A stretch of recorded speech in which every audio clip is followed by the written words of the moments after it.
Então, gente, sejam bem-vindos, bem-vindas, todo mundo. Muito obrigado pela presença. Quem quiser chegar mais, nós vamos começar agora o nosso segundo interlúdio musical. Esse aqui não é propriamente musical, é sonoro, porque ele tem a ver com uma nova forma de ler livros que está se desenvolvendo no país. E a gente quer registrar isso aqui em alto e bom som. Por isso eu queria convidar ao palco as nossas convidadas. Por favor, vamos receber a Maria Stockler Carvalhosa. Seja bem-vinda, Maria.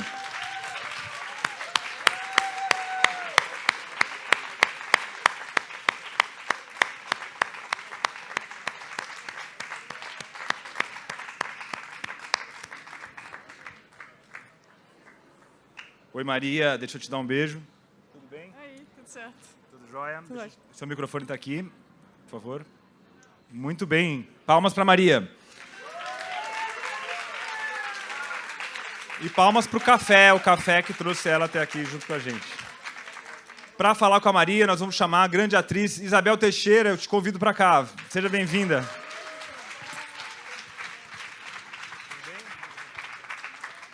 Uma honra. Você pode sentar ali ao centro, por favor.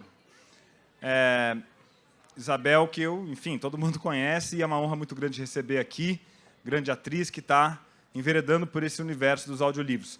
E para conduzir essa conversa, eu chamo uma grande jornalista cultural que tem um arco amplo de interesses, é editora na revista Gama, Isabelle Lima. Seja bem-vinda, Isabelle.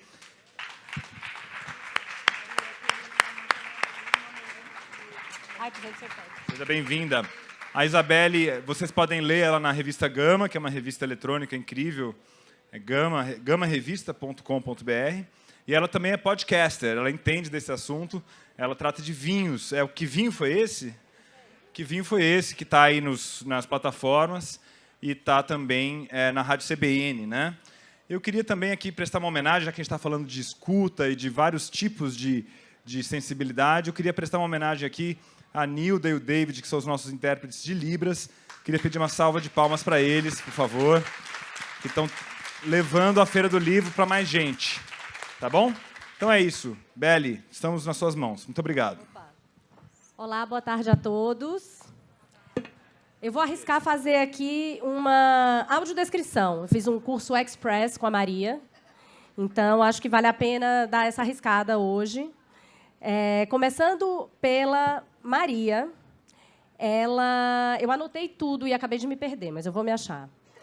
Ela é uma mulher branca, de cabelos lisos escuros, veste um macacão rosa estampado e botas pretas. Ela está com o Café, que é o cachorro dela, o labrador preto. A Isabel Teixeira é uma mulher branca, de cabelos longos e castanhos cacheados, ela usa óculos. Ela está com uma camisa azul, uma calça preta de risca de giz, bem específico, e botas pretas. Dando água para o café. E eu, Isabelle, tenho cabelos curtos, cacheados, tenho uma blusa verde, uma calça jeans e um tênis branco. O Paulo já fez todas as apresentações, então eu vou pular. Mas eu tenho uma série de perguntas aqui para guiar esse papo, e no final a gente vai ter 15 minutos para abrir para perguntas do público. Os monitores têm papel e caneta para que vocês nos escrevam essas perguntas. E agora, antes do nosso papo, a gente vai ouvir alguns trechos de audiolivros para ter uma pequena amostra desse universo e já entrar um pouco no clima. É uma colagem de áudios. O primeiro deles é a Isabel Teixeira lendo O Acontecimento, da Annie Ernaux.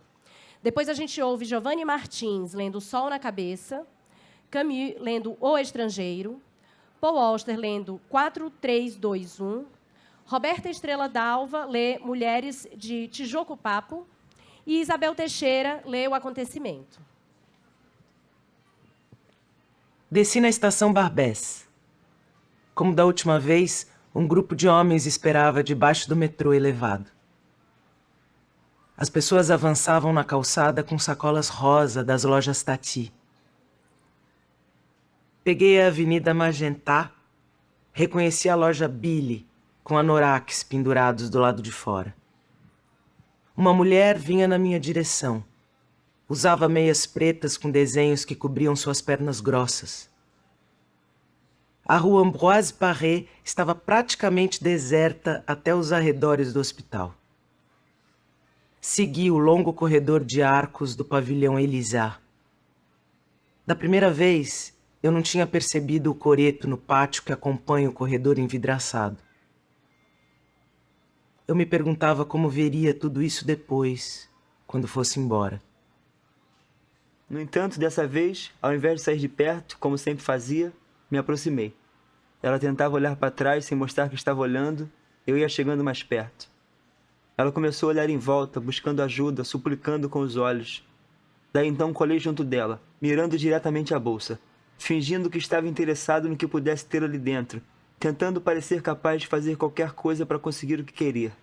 Ela saiu andando para longe do ponto. O passo era lento. Eu a observava se afastar de mim.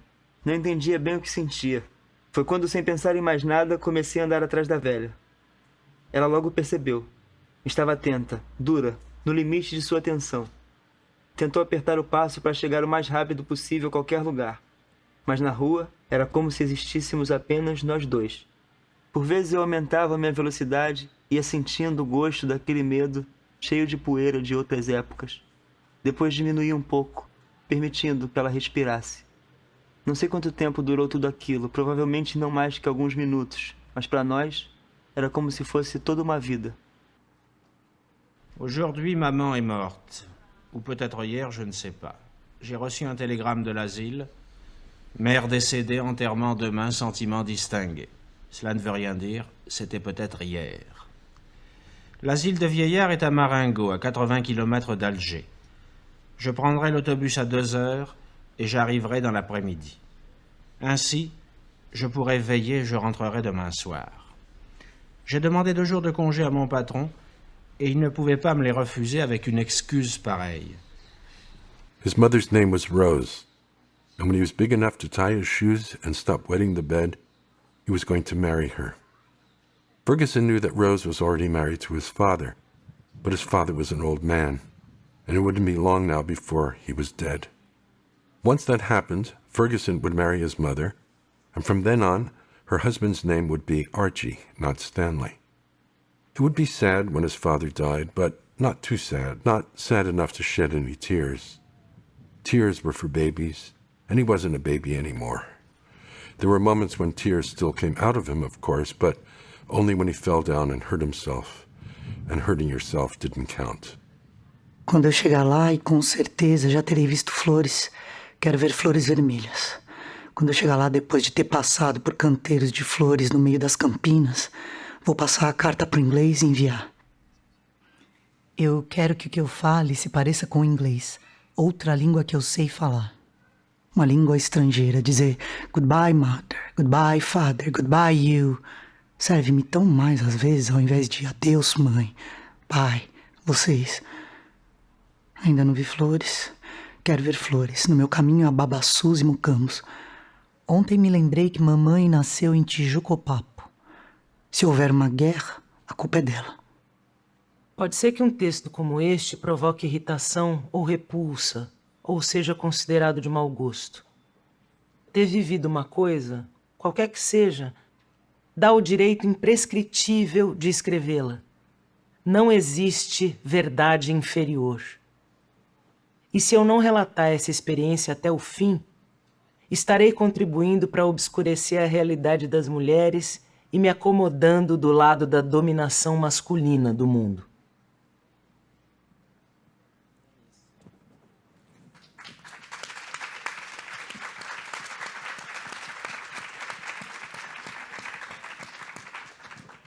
Então, para começar o nosso papo, eu vou fazer a primeira pergunta à Maria, mas Isabel fica à vontade para comentar. Maria, a gente sempre contou e ouviu histórias, mas o audiobook, o audiolivro, demorou para pegar no Brasil.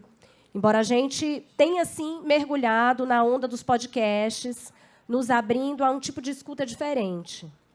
Em outros países, já tem um acervo muito maior de audiolivros. Por que você acha que a gente se atrasou?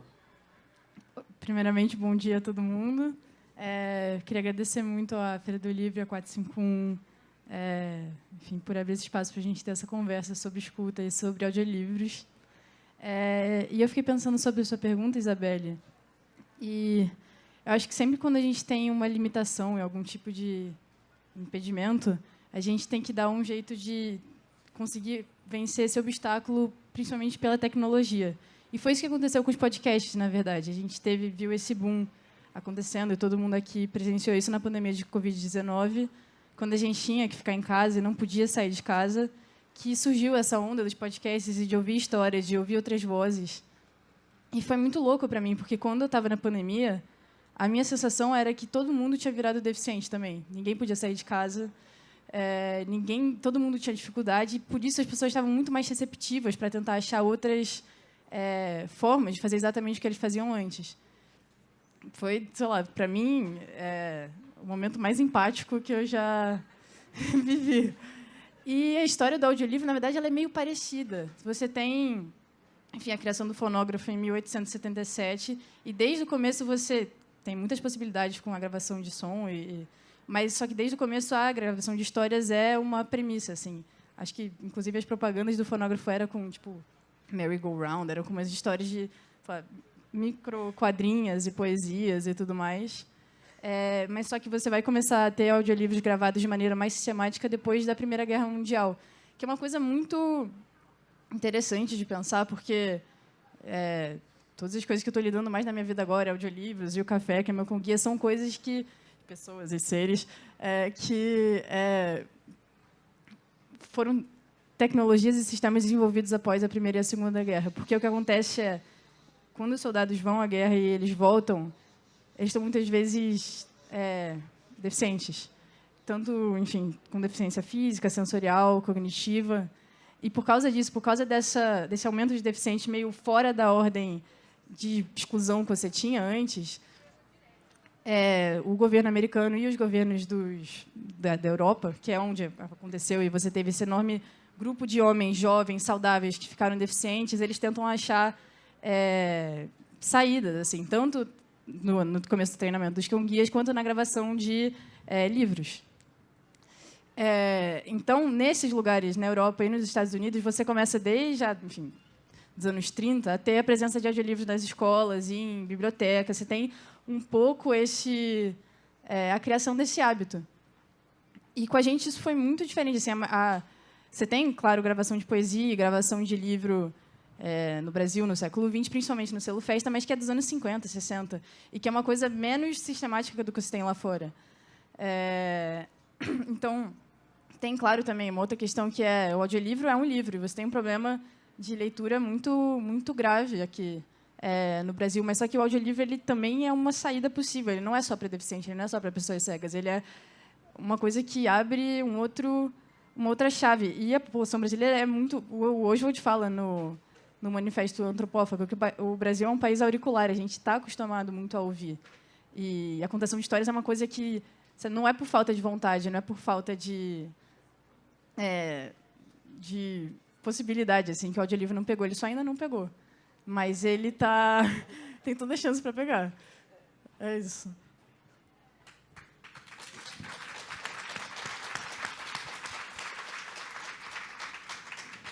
Isabel, além de estar gravando os livros, eu pulei a minha parte da apresentação e não falei que a Isabel está gravando livros da Annie Ernaux para a Supersônica, que é a editora que a Maria idealizou junto à diretora Daniela Thomas, a escritora Beatriz Bracher e a produtora Mariana Beltrão. Então, Isabel, além de gravar esses livros, você é uma consumidora voraz de audiolivros. Conta pra gente, pra você, qual é o barato do audiolivro? Nossa, eu vou primeiro contar por que eu sou uma consumidora voraz de audiolivros. Na década de 90 do século passado, eu descobri uma biblioteca sonora lá no Centro Cultural São Paulo. E era um programa muito bonito e chique para uma adolescente fazer. Pegar o metrô e parar no Centro Cultural e pedir discos para escutar. Então, ali eu escutei o Manuel Bandeira, o Drummond, o João Cabral de Melo Neto, e, principalmente no caso do Bandeira, que era o tema da minha tese de iniciação científica na Faculdade de Letras, foi muito emocionante eu ouvir a voz dele. Aquilo lá mudou um pouco o meu... a Maria e eu, a gente tem conversado bastante, e Maria outro dia falou: Bel, eu fiquei ouvindo o Haroldo de Campos e tudo para mim era o Haroldo de Campos, tinha uma voz Haroldo de Campos na minha mente, assim. E o Bandeira ficou comigo. É afetuoso isso, né? É o afeto. E depois eu li O Estrangeiro várias vezes, na escola uma vez, depois na faculdade, depois eu sou uma autodidata no francês e aprendi muito lendo O Estrangeiro em francês, mas eu não tinha entendido o livro tão profundamente quando o Camus começa e fala: Aujourd'hui, maman est morte. É seco, né? E ele vai assim até o final do livro. E foi um alumbramento para mim ler o livro dessa outra maneira. Era bem trabalhoso no começo ter acesso a esses áudios. Quando eu descobri os áudios do Cortázar, lendo ele mesmo, aquilo para mim parecia que eu tinha descoberto o ouro dentro da minha carteira, sabe? E Doris Lessing, lendo ela mesma, é impressionante.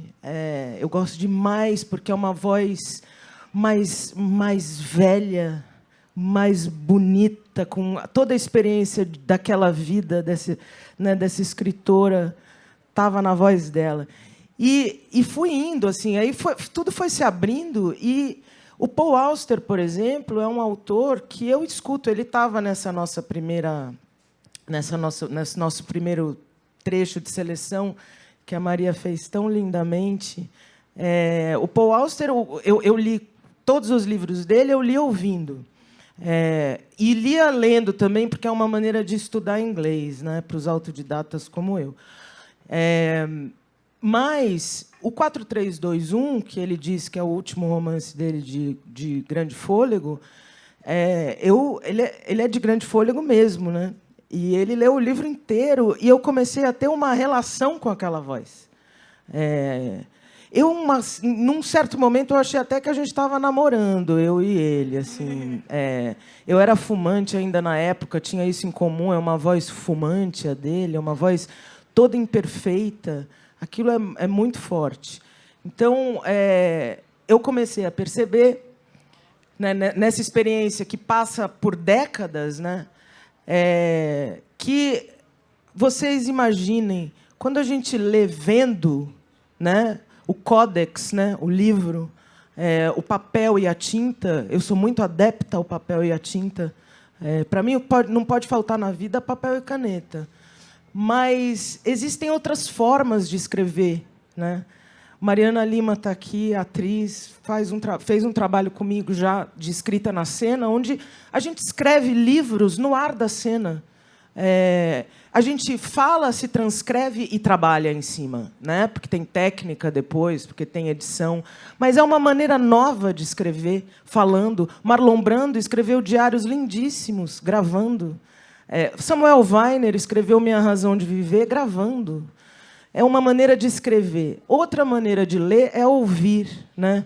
Eu, quando fui ouvir os áudios, eu tinha escutado em casa, e agora eu fui ouvir aqui, fechei os olhos, e é muito bonito, porque a gente está o tempo inteiro vendo coisa demais e tendo muita informação. Tentem fechar o olho, porque assim, ler aqui, ler ouvindo aqui. Teve uma hora que teve pássaros, aí você sente o vento. E você está ouvindo o Paul Auster lendo ali, né? E vem uma imagem junto com essa imagem que eu imagino uma feira de livros. Eu sei que eu estou numa feira de livros. Que barulho é esse da feira de livros? Então, uma literatura expandida que se faz por uma percepção que não vem do olho, porque o olho ele tem um contato com o nosso cérebro, que é esse aqui, né? Ele é reto lá para o fundo do cérebro. O da audição ele é reto e vem pelos lados, não vem pela frente. Com certeza, a neurociência deve dizer que tem outras coisas se ativando ali dentro. E aí é uma grande viagem, uma viagem deliciosa, fechar os olhos e ouvir. Então, eu tenho a mesma pergunta para as duas.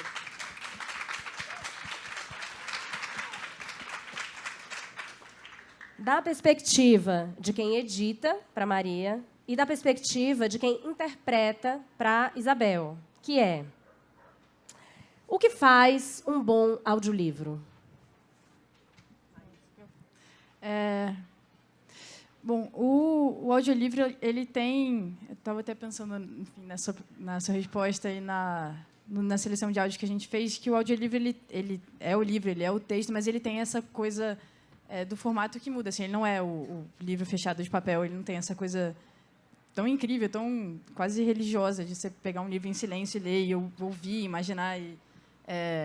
Mas ele tem a voz, que é um outro item, é uma outra possibilidade. É mais sobre, enfim, não sobre o texto, mas sobre a textura do que você está participando, assim. E é uma coisa que é quase como se a voz meio te desse a mão e vocês estão juntos e meio a voz vira a voz da sua cabeça.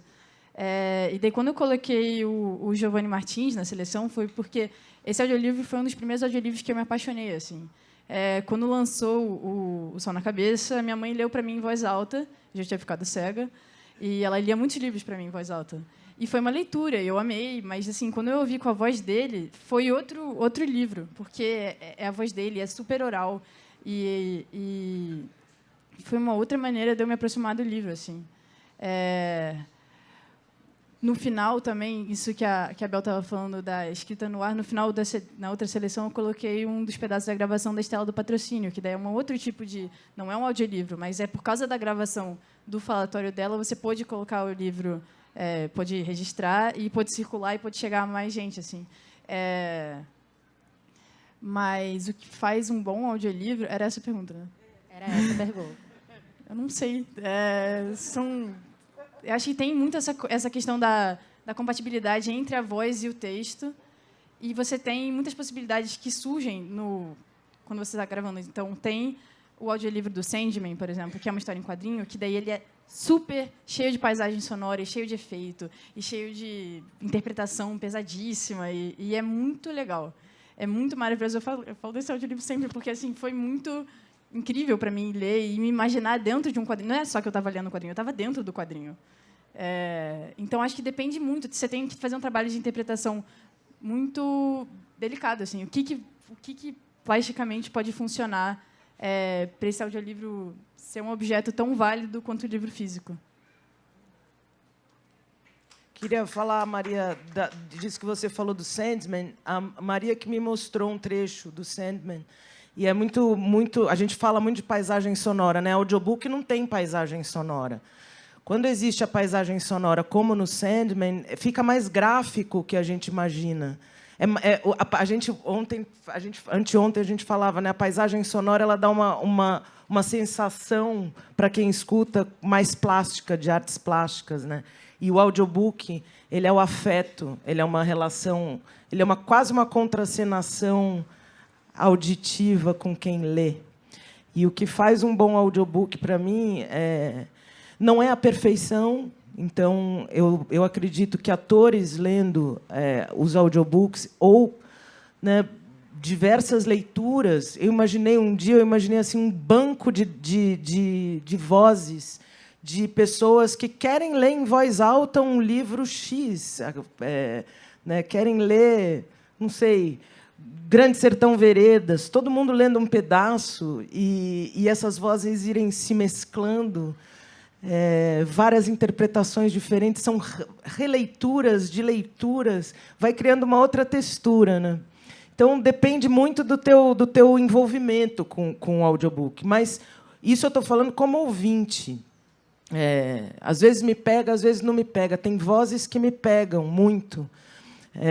E eu, né, ao contrário, aqui no Brasil, eu acho que é um universo amplo a se explorar, realmente, porque é um mercado de trabalho gigantesco para atores, para técnicos, para editores, para revisores. E acho que, inclusive, gente, é uma ferramenta que eu acho que vai ter muito valor num mundo onde a gente está perdendo um pouco essa capacidade de escutar, né? Então, tem gerações aí que vão precisar sentar e escutar, né? Pensando só um pouco que a literatura ela começa na escuta, né? O Homero não escreveu nada, ele falou. Tem muita poesia falada e depois transcrita, né? Então, eu já digredi aqui porque a gente estava falando do que é um bom audiobook, né? E, para mim, como ouvinte, tem essa relação de afeto que pode acontecer e pode não acontecer, não tem fórmula. Mas, agora, nesse novo desafio, eu venho aprendendo muito desde que a gente começou esse trabalho com a Annie Ernaux. E eu acho que, como atriz, como leitora, né, eu ainda estou descobrindo. Eu erro muito. Tem coisas muito sutis. Assim, um dia a Dani Thomas falou: tem que ter mais sol na voz, porque a Annie Ernaux ela não sofre. Ela é uma mulher que resolve as histórias dela na escrita. Então, é um pouco mais solar. E aí, olha que bonito eu solarizar a minha voz, né? E também tem uma coisa que tem a ver com o nosso trabalho no geral, que é eu visualizo o que eu tô falando. Então, eu me entrego totalmente para a imagem que eu estou lendo e eu escuto a minha própria voz, que é uma coisa que eu comecei a fazer e que tem sido muito boa. Então, eu ainda não alcancei uma qualidade que a gente pode alcançar. Eu acho que isso é um trabalho coletivo de editoras, de legislação, de instituições que fomentem os audiolivros no Brasil, né, Maria? A gente ter pessoas que não vêm entrando em livrarias e sentindo que tudo aquilo também é para elas, né? E nós, atores, locutores, amadores, nós cultivando essa cultura do ler em voz alta, né, aprendendo. A gente tem muito a fazer. Então, eu sou uma aprendiz e acho que vou ainda aprender muito coletivamente, porque eu acredito também que é uma plataforma que vai se expandir muito no Brasil nos próximos anos.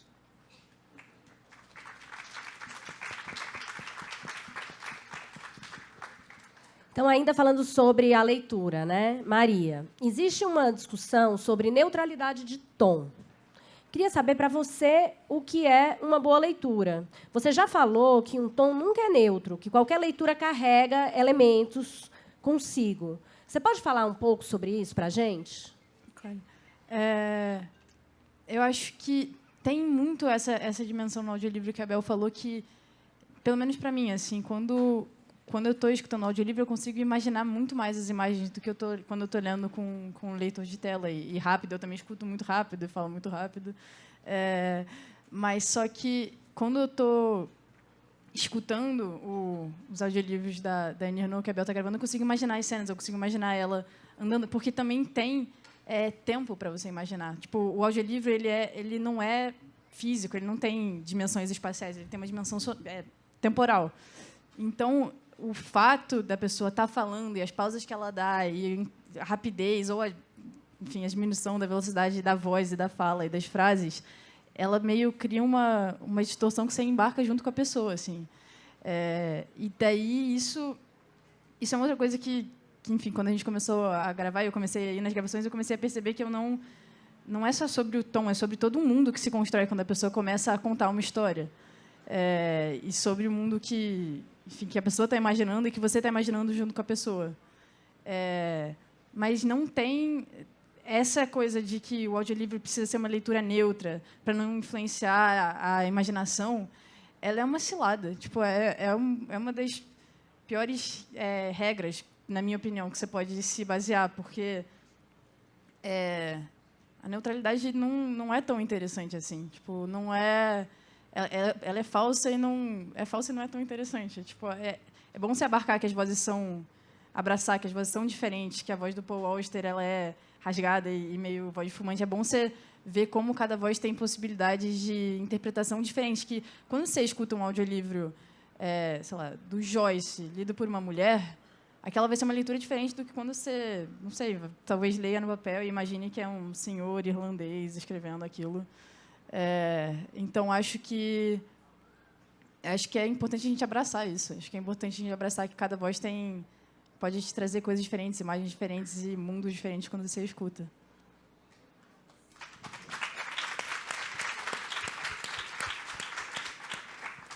Isabel, como você acha o tom certo? Eu também estou com a Maria. Assim, não tem um tom certo, não. Para mim, agora, eu gravo várias horas seguidas. Tem sido quase um vício. Eu estou um pouco viciada nisso, porque vicia. E tem uma coisa interessante também que começou a acontecer, que é a relação... Eu estou gravando em casa, que eu não fiquei um tempo sem poder sair, então montaram um pequeno estúdio portátil dentro da minha casa, né? E com a pandemia, tecnicamente, a gente teve uma evolução nesse sentido. Então, o audiobook, eu também gravei em estúdio, né, fechado, é uma experiência muito legal, mas também gravo em casa. E a gente faz numa plataforma online, eu e Pedro Laureta, do estúdio. E é interessante porque, nessa fase que eu estou gravando em casa, tem uma relação com o técnico. Então, essa relação técnica com o técnico... ele sabe que, em algumas frases, a gente pode voltar porque teve algum ruído, a gente pode pegar de uma vírgula. A gente começa a respirar meio juntos, eu e ele. Então, é interessante porque não é uma coisa totalmente solitária, né? Porque tem um pulso. E quando o Pedro começa a falar assim, parece que você ralentou um aposto, que talvez a gente possa fazer um pouco mais rápido, e eu vou lá e testo isso, eu penso, poxa, já é coletivo, né? Já é bem... Qual era a pergunta mesmo, Isabel? Como é que você acha o tom certo? Então, aí como é que eu vou saber qual é o tom certo? Porque essa imperfeição, e o Paul Auster eu ainda continuo achando uma referência linda, essa imperfeição me dá também... a gente vai sentindo. E, às vezes, teve um dia lindo, meu e do Pedro, que eu estava fora do tom. E eu estava muito cansada. A gente resolveu gravar à noite, online, né, à distância, e eu estava cansada. E é um livro só, quer dizer, não podia cair tanto assim. Então, não achar o tom também é achar o tom, né, gente? E esse pode ser o aprendizado. E aí tem uma coisa que a Annie Arnaud, né? Qual é o tom dela? E teve uma coincidência aí, porque ela é uma escritora... Eu não vou dizer de diário, porque diário realmente não é literatura, né? É um diário refeito, é um contar a vida, né? Tem um tom de diário, mas tem um labor técnico de literatura muito bom.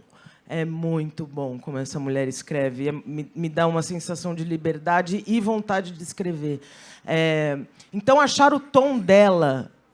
Aí eu acho que tem um trabalho, e foi muito importante a presença da Daniela Thomas e também da Mari Beltrão e também de Maria, que vão falando algumas coisas e vão dando alguns retornos, porque a gente está fazendo uma autora, não é um livro, né?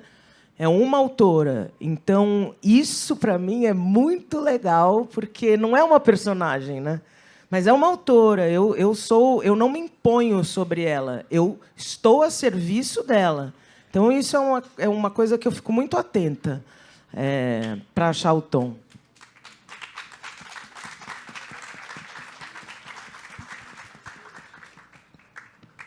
Falando mais especificamente da Supersônica, Maria, conta pra gente como é que ela nasceu e como é que você está montando esse catálogo. Então, ela nasceu a partir de um artigo que eu escrevi para a 451, em 2021, sobre os audiolivros, as possibilidades poéticas dos audiolivros. A Daniela Thomas teve essa ideia de colocar em prática, fazer algo para mudar a carência de audiolivros que eu tinha na época. E daí a Supersônica se montou comigo, com a Daniela Thomas, com a Mariana Beltrão e com a Beatriz Bracher. E, enfim, a gente decidiu entrar nessa Só que a gente se deparou, de fato, com essa questão que tem um espaço muito vazio ainda de audiolivros. Então, o que a gente poderia escolher para gravar e para criar uma mudança real, para ter mais pessoas deficientes com acesso a livros de boa qualidade e, enfim, para ter acesso a uma experiência de leitura tão incrível, tão radical, tão maravilhosa quanto uma pessoa que enxerga pode ter quando ela pega um livro, uma boa edição. Porque, assim, o que eu tinha, minha experiência passada com muitos audiolivros é que a qualidade variava muito, tinha uns incríveis e tinha uns que não eram nada bons. E a sensação de ouvir um audiolivro que talvez não foi tão gravado com tanto cuidado é como se você, visualmente, fosse ler um texto e o texto estivesse todo rabiscado, cheio de manchas de café e com uma planta em cima. Tipo, você entende, mas é difícil. Tipo. Então, a gente começou a tentar montar esse catálogo sem embarcar na tarefa impossível que seria vamos gravar todos os clássicos e todas as coisas necessárias para fazer um projeto educativo. Tipo, isso eu e elas também não queriam fazer isso porque, como deficiente, eu sinto muita falta de ser tratada como uma pessoa atual, assim, como alguém que pode estar na discussão agora e que pode ouvir as coisas importantes agora. Eu não quero ficar correndo atrás. Tipo, eu quero saber o que, por outros caminhos e por outras portas e por outras coisas, o que pode me dar informação e o universo que eu posso criar de leitura que, enfim, claro, que cuide da carência que eu tenho como uma pessoa deficiente de não ter tido acesso tão fácil a livros antigos, mas que tenha também as coisas atuais, assim. Então, acho que isso é uma coisa que a gente considera muito nas nossas escolhas de catálogo e que está sendo a coisa mais maravilhosa do mundo para mim, assim, de poder trabalhar nisso e também porque a Supersônica ela é comercial, mas a gente tem um lado de parceria e de conversa com os institutos de deficientes visuais. A gente está começando essa conversa no Benjamin Constant, está começando uma conversa no Dorina No Will, porque a Supersônica é uma editora anticapacitista por princípio. Esse é o nosso objetivo. Acho que tem uma coisa da deficiência que ela meio esgarça uma possibilidade de você ver como as pessoas são plurais, como os corpos têm falhas e como que você precisa entender e explorar e ver a potência de todas essas diferenças, assim. Então, acho que esse é meio o desafio que a gente está encontrando e que a gente está sendo maravilhoso e está sendo principalmente muito, muito incrível poder gravar os audiolivros da Annie Ernaux com a Bel, porque é a escritora que ganhou o Prêmio Nobel o ano passado. É a coisa mais atual, por um lado, mas também é muito incrível poder ver a história de uma mulher inteira, assim. Todos os livros que a gente gravou por agora são os livros da vida dela e você vai acompanhando ela quando o pai dela morre, quando ela faz o aborto, quando ela está num caso amoroso, você vai... É uma vida inteira. E isso é muito incrível. É o que a Bel falou, é uma coisa coletiva, assim. Você tem... Quando eu estou ouvindo, eu estou junto com a Bel, eu estou junto com a Annie Ernaux, eu estou junto com o Pedro, eu estou junto... Tem muitas pessoas envolvidas. E não é uma leitura solitária. É uma leitura em conjunto. E acho que isso é muito, muito poderoso.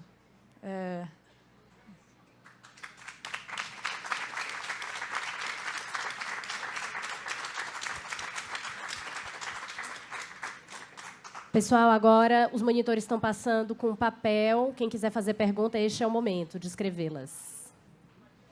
Enquanto isso, eu faço mais uma pergunta para a Isabel. Isabel, agora da parte prática. Como é que é teu dia de gravação do audiolivro? Você lê antes? Você tem algum tipo de preparação? São quantas horas de trabalho? Você falou que outro dia fez cansada e gostou do resultado. Como é que é o dia a dia de trabalho? Eu estou descobrindo também. A gente está fazendo, ultimamente, um dia por semana à noite e sábado eu passo eu e Pedro amanhã juntos. E eu também já fiz experiências. Então, ler antes o livro inteiro. Eu sei qual é a curva do livro, né? O acontecimento eu tinha lido antes.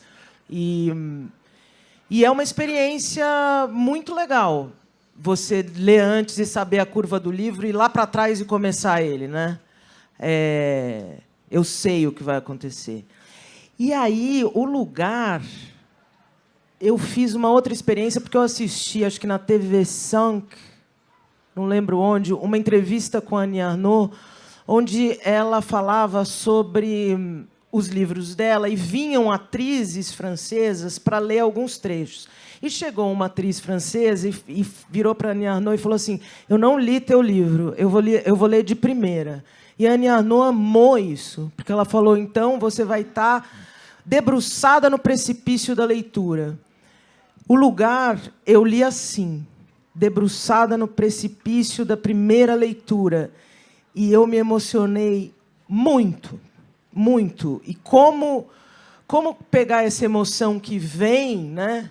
A emoção da primeira leitura, e ela faz isso muito bem, a Annie Ernaux, ela manipula a nossa emoção assim de uma maneira deliciosa.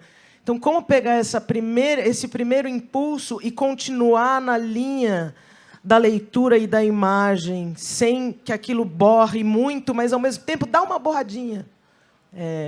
Super musical, né? Então, o cotidiano é meio... Estamos assim, eu e Pedro, mas eu quero experimentar outras formas, assim, ler um trecho e não ler outro, fazer primeiras leituras, estudar muito um texto, muito. Né? Agora a gente vai fazer os anos que Mari Beltrão até falou: você não quer gravar os anos?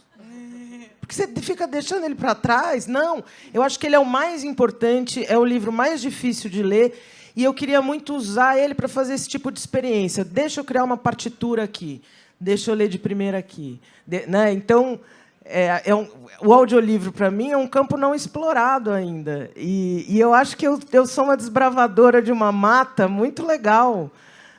E quero muito colocar meu corpo e minha voz à prova para fazer experiências que podem dar certo e podem não dar. Mas já deu, né, Maria? Já deu certo. Deu muito certo. Assim, é uma coisa muito... Sei lá, os livros que você grava não tem erro nenhum. Assim, é tudo impecável. Não, e está sendo... Só dizer que está sendo muito, muito incrível, que as meninas da Fósforo são muito parceiras com esses livros e com outros, que é muito... Quando a gente começou a conversar com a Rita e com a Fernanda, elas falaram: a gente é uma escritora a gente é uma editora que quer ser uma editora com áudio desde o princípio, assim. E é muito, muito incrível poder estar junto nessa com elas, e é isso, muito, muito maravilhoso. Eu acho que né, eu estou montando uma editora que não posso nem chamar de editora, assim, são livros manuais com uma tiragem mínima. Eu nem sei se eu vou vender eles, gente. Mas uma coisa eu sei, vai ter audiobook. Então, eu acho que né, a editora e o audiobook, eu acho que vai ter um casamento aí, um terreno a ser explorado gigantesco. Agora, tem alguma coisa que não pode ter de jeito nenhum num audiobook? Não sei. Eu não... Eu acho que... Não sei responder essa pergunta, assim, porque acho que tem muitos caminhos para serem explorados ainda. Assim. A gente estava pensando até num livro, um dia desse, que é um livro que a gente pensou: a gente pode colocar um monte de ruído atrás, a pessoa está andando na rua, pode ser uma experiência meio... Então, acho que tem experiências mais limpas, e mais sujas, e mais loucas, e mais estranhas para serem feitas ainda. Com o audiobook, eu não fecharia nenhum caminho ainda, assim. Acho lindo não fechar nenhum caminho também, inclusive porque alguns erros ou alguns exageros ou alguns não podem virar outras coisas, né? Maria agora falou: poxa, uma leitura com ruídos, e eu pensei: mas tecnicamente a gente também pode colocar no catálogo, no menu, né? Quer com ruído ou sem ruído a leitura? Hein? Outro dia, o que a gente pensou também, Maria, que a gente falou: vamos ler... Acho que a gente estava falando de um livro específico, mas era assim: poxa, eu posso ter um catálogo de vozes, né? O Google faz isso, né? O Waze faz isso. Você quer que quem leia? Então, eu posso ter um catálogo de leitores e leitoras. E estava conversando hoje de manhã com atores, falando: eu acho que é um dever cívico da gente ter um microfone desse em casa, que o governo vai dar para a gente. E aí a gente acorda de manhã e lê um livrinho, lê mais um pouquinho. Cada ator lê um livro por mês. O livro que está lendo, ter a generosidade de ler em voz alta, para outras pessoas lerem o que você está lendo e escutarem. Eu acho tão bonito isso. Gente, a gente tem muito a aprender no mundo. Estamos só começando, né? E é ótimo saber que não tem proibidão, né? Sem proibidão. A experiência de escuta de um audiolivro, para vocês, pede mais concentração que a de um podcast, que a do rádio? O que ela exige do ouvinte? Boa essa pergunta, hein, Maria? Que bom. São duas experiências diferentes as nossas. Você pode começar, que eu estou indo. Tá. Enquanto eu estou pensando. É o lance da concentração, né? A gente estava falando disso, né, Maria? Lembra que a gente falou de uma hierarquia, né? Então, assim, se eu leio 10 livros, eu, hierarquicamente, na nossa cultura, na nossa formação, eu sou mais inteligente do que quem escuta 1000 histórias. Não sei se isso... Se eu quero viver num mundo assim, não. Estou escolhendo viver em outro. Essa concentração... Na leitura, muito se perde, né? Na leitura ocular. Muito se perde. A gente perde muito. Tanto é que releituras são muito bem-vindas. Quem já fez essa experiência de ler um livro várias vezes já viu coisas a mais ou coisas diferentes a cada leitura. Esse mergulho no espaço sonoro, na minha experiência, chega uma hora que me dá um relaxamento quase lisérgico que me leva para um outro lugar e que não é o sono, não é o dormir, é o estar alerta, é o estar muito, muito concentrada, mas eu estou em outro plano da imaginação, um pouco mais Yellow Submarine, sabe? O desenho animado. E eu acho que, às vezes, a concentração excessiva ela é nociva para a nossa imaginação. Escutar também pode ser você ir um pouquinho além deste relaxamento e se deixar visualizar uma coisa através da voz que está sendo dita, né? Eu tenho feito esse exercício muitas vezes durante o dia, que é fechar os olhos. Um tempo, 2 minutos, 5, 10. E é incrível o que muda. A gente já falou bastante sobre isso, né, Maria? Que mundo é esse que começa a aparecer pelo som? E, de repente, você está escutando né, eu vou falar uma coisa pessoal, assim, que um dos meus filhos chegou da escola e falou: hoje eu fiquei tão quieta na escola, tão quieta. E foi tão bom, porque eu escutei tanta coisa. Ela sentou em algum lugar e apurou a escuta, né? Você começa a abrir um horizonte nesse aqui e agora, que é muito interessante. Então, concentração ou não concentração é um outro estado, que acho que não passa nem por isso. Eu concordo. Eu acho que a concentração do audiolivro ele tem a ver com essa outra possibilidade que a escuta te dá, assim. E na minha experiência também pessoal, quando eu fiquei cega, quando eu fiquei no hospital, eu não tinha muito nada para fazer, eu não tinha nenhum livro para ler, nenhum palavra cruzada, nenhum filme, nenhum nada. E o que me distraía era poder escutar a história das pessoas que iam me visitar e dos enfermeiros e de todo mundo. Então foi a primeira vez que eu comecei que eu aprendi a ouvir mesmo, que eu aprendi a ouvir uma conversa. E acho que tem isso do audiolivro, que como é uma voz, ele te lembra muito uma coisa que a gente faz todo dia, que é ouvir a história de outras pessoas, assim.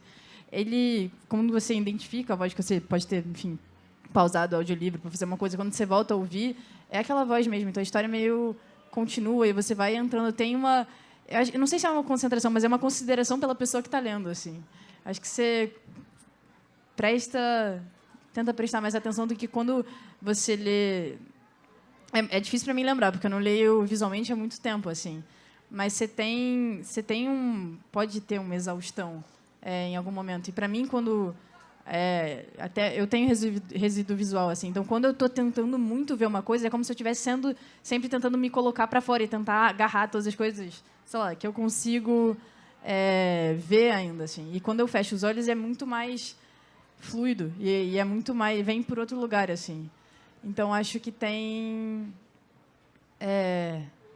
a ver com isso.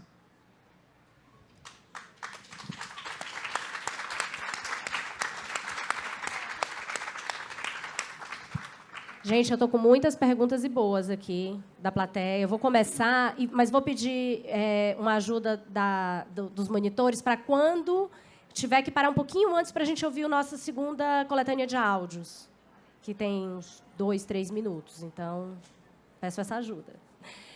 Para começar, como vocês pensam as diferenças e semelhanças de ouvir prosa e poesia?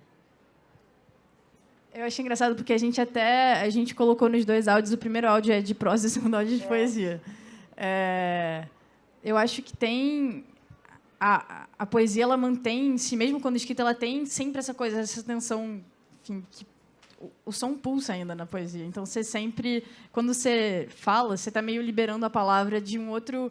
É o que a Bel falou. O Homero, ele não escreveu nada, é tudo... Ele é um aedo, então as coisas são faladas e depois foram escritas por outras pessoas, porque, enfim, ninguém sabe quem são as pessoas, mas você tem...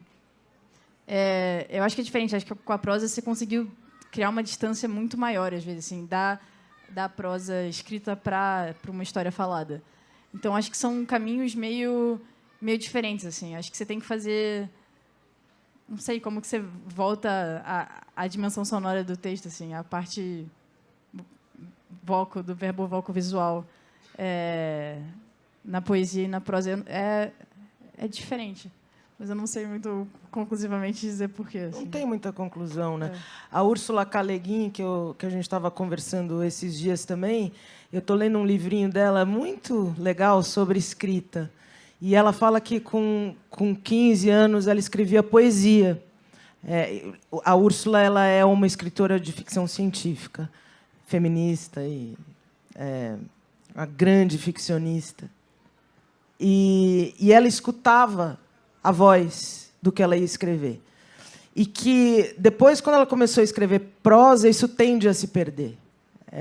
A prosa ela tem uma coisa do papel. E que ela fala, não vamos perder isso. Ela escuta o que ela escreve. E aí, conversando, a gente falou, poxa, que bonito, né? Porque é uma escrita pelo som, que tem a ver com a escrita na cena que eu estava falando, que é pelo som, pela música, né? A prosa é música também, como a Úrsula fala. Então, eu acho que também eu não li poesia para gravar audiobook. Eu adoraria fazer isso. Mas tem uma poesia porque música é poesia, então tem uma poesia na prosa, porque prosa também é musical. Outro dia eu estava lendo um livro dificílimo chamado A Morte de Virgílio. Eu fui convidada para ler as 4 primeiras páginas para um artista plástico. É um livro dificílimo. Hermann Bosch, talvez, não sei, alguém deve saber o autor. É dificílimo esse livro. E eu fui indo na musicalidade dele. E foi incrível, porque eu estava compreendendo que o Virgílio estava dentro de um navio e que ele estava quase morrendo e que ele estava escutando os escravos lá embaixo. Eu estava entendendo isso, mas parecia que existia uma muralha gramatical ali, e eu fui pela musicalidade, pela poesia da palavra que eu não entendo. A gente até escolheu um trecho aí do Manuel Bandeira, né? Que é um pouco isso. É o poema Berimbau, do Bandeira, onde a gramática do que ele está falando, a gramática não, o significado de cada palavra me escapa, mas a sensação do poema e ao que o poema me remete vem para mim, pela música da poesia dele. Eu acho que com a prosa isso também acontece, e no audiobook a gente tem isso à mostra, como qualquer tipo de escrita tem a música da poesia dela. E é doido, assim, porque as coisas não são... Eu falei primeiro, eu fui ao longo da resposta da Bel pensando que, de fato, as coisas não são assim tão estanques. A prosa tem um lado sonoro. Por exemplo, para mim, é muito difícil ler o Guimarães Rosa com leitor de tela, porque é tão sonoro que com o som fica meio... Com uma leitura tão neutra quanto o leitor de tela, eu sinto que eu perco alguma coisa, assim. Você tem as cartas do Guimarães para a tradutora dele de inglês, que tem um trecho que é muito legal, que ele fala...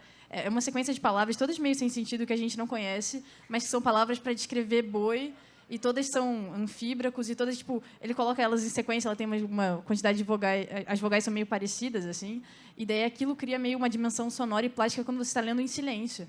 Então, você tem esse jogo também na prosa de você ter som, mas ter um som silencioso, assim. Acho que tem... A Marília Librandi fala isso também naquele texto dela, Escritas de Ouvido, que a literatura brasileira tem muito uma dimensão sonora. A Clarice, o Machado, todos eles têm muito forte a presença do som. Então, não sei, acho que acho que é um país muito incrível para a gente poder começar a gravar audiolivros e poder começar a testar os limites da prosa e da poesia no audiolivro.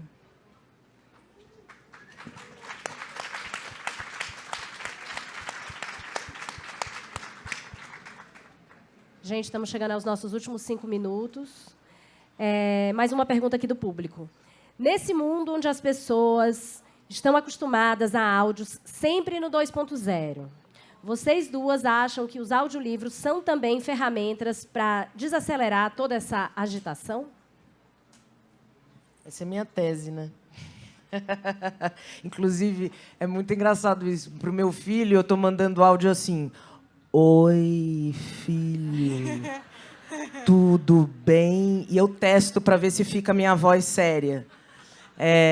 Eu acho que, né, prefiro dizer nesse campo da minha tese que a gente tem um aprendizado coletivo, planetário, de reaprender a escutar, né? Porque a gente teve muito, a gente está tendo muita informação.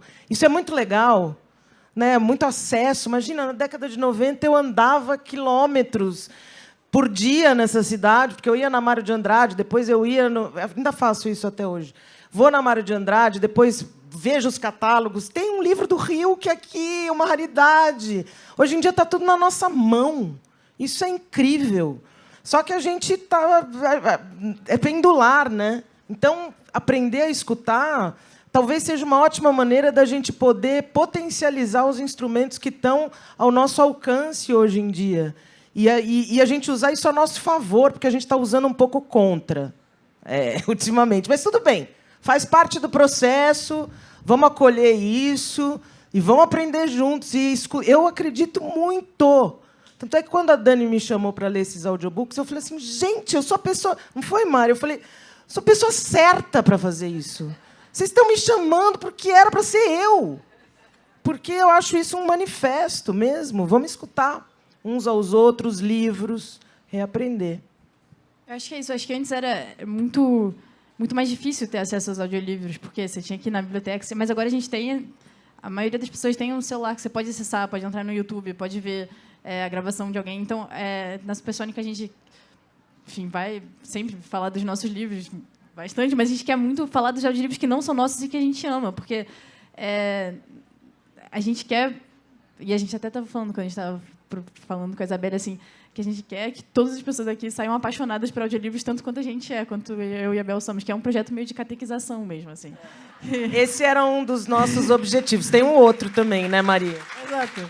A gente quer primeiro passar pela igreja, depois a gente quer passar pelo Estado para poder ter investimento. A gente quer conquistar a igreja e o Estado. Então, a catequização e, em seguida, a legislação.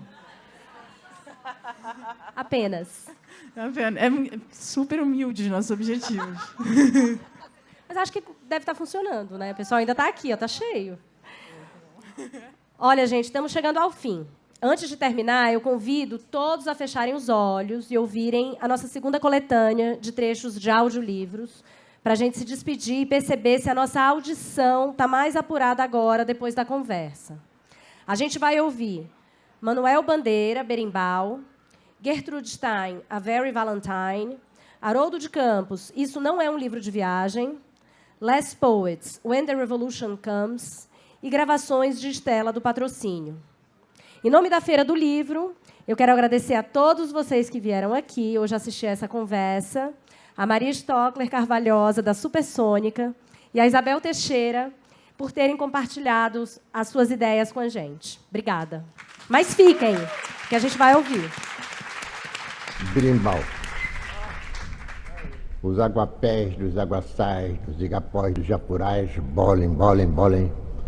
Chamam o saci, sim, sim, sim, sim, ui, ui, ui, ui, ui. O ivaiara nos aguaçais, dos igapós, dos japurais e dos purus. A mameluca é uma maluca, saiu sozinha da maloca, o boto bate, bite, bite. Quem ofendeu a mameluca? Foi o boto, o cuçaru em bota quebrantos. Nos aguaçais, os aguapés, puros canhoto, bolem.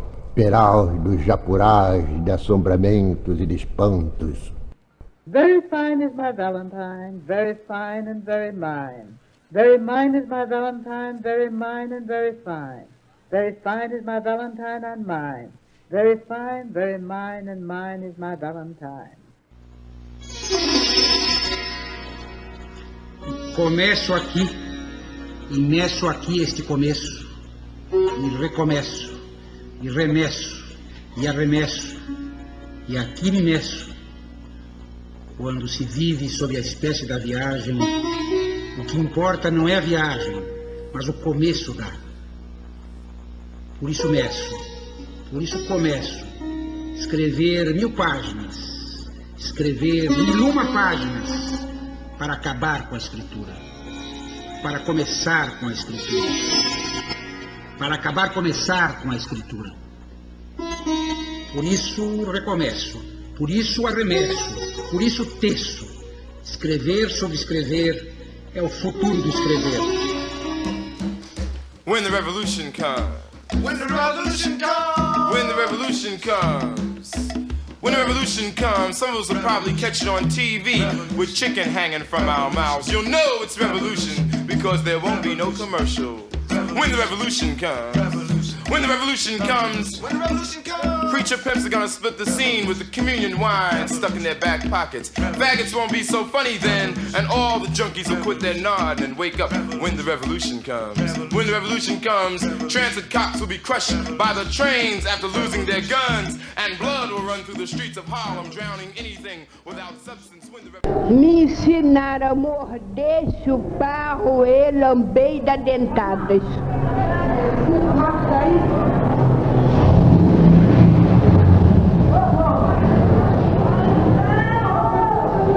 E o que você está fazendo aqui? Eu mesmo não sei o que eu estou fazendo, porque não sou eu que gosto de nascer, eles aqui me botam para nascer todo dia e sempre que eu morro me ressuscitam, me encarnam, me desencarnam, me reencarnam, me formam em menos de um segundo. Se eu sumir e desaparecer, eles me procuram onde eu estiver, para estar olhando para o gás, para as paredes, para o teto, e para a cabeça deles e para o corpo deles. Não tem nada para comer, nem beber, nem fumar até agora. Muito obrigada a todos.